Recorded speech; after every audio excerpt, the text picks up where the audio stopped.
وأوحينا إلى موسى أن أسر بعبادي إنكم متبعون فأرسل فرعون في المدائن حاشرين إن هؤلاء لشرذمة قليلون وإنهم لنا لغائظون وإنا لجميع حاذرون فأخرجناهم من جنات وعيون وكنوز ومقام كريم كذلك وأورثناها بني إسرائيل فأتبعوهم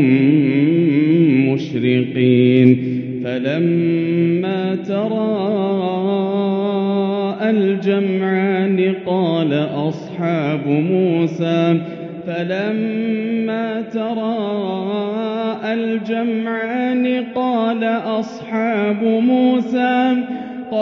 أصحاب موسى إنا لمدركون قال كلا إن معي ربي سيهدين فأوحينا إلى موسى أن اضرب بعصاك البحر فانفلق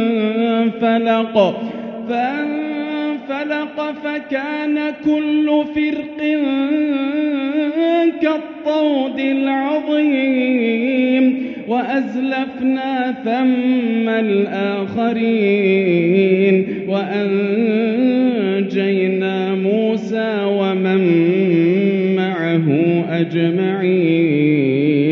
ثم أغرقنا الآخرين إن في ذلك لآية وما كان أكثرهم مؤمنين وإن ربك لهو العزيز الرحيم.